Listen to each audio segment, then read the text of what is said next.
Angeles Police Department over accusations of sexual assault.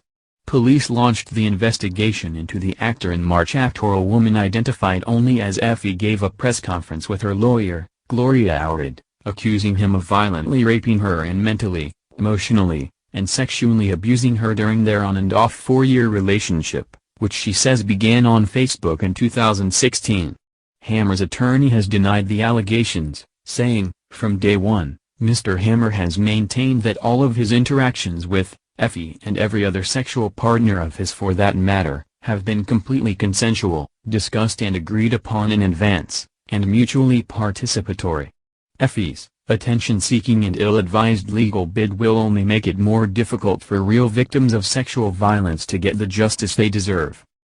As Vanity Fair's Julie Miller previously reported, Elizabeth has told friends that while she is fearful herself, she is projecting strength for the kids and trying to find occasional humor in the darkness.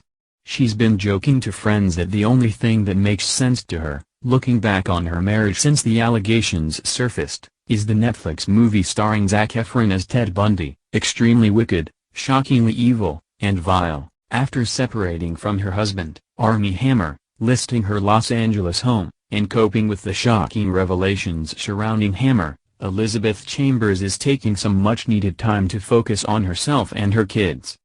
When her 2 children fell asleep on Wednesday night, the Burr Bakery co-founder invited her Instagram followers to respectfully ask her anything before she fell asleep herself. One fan inquired, "Why have you been so quiet on Insta lately? Miss my daily dose of EC content." Chambers replied by posting a photo of herself holding up a white, heart-shaped crystal in front of a Cayman Islands sunset, with a singing bowl in the background, writing over the image, "Focusing on healing, my babes and work.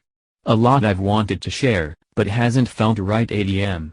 She was also asked if she was planning on permanently moving to the tropical island, to which she replied, "No, we're not here to stay. LA will always be home, but beyond grateful for our Cayman family and this incredible island for protecting my babes and me during these wild times." She and her children have been quarantined there since the beginning of the pandemic, with Hammer periodically visiting the kids, while his father also lives on the island. In addition to going through his divorce from Chambers, Hammer is also currently under investigation by the Los Angeles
The only thing that makes sense to her, looking back on her marriage since the allegations surfaced, is the Netflix movie starring Zac Efron as Ted Bundy, extremely wicked, shockingly evil, and vile.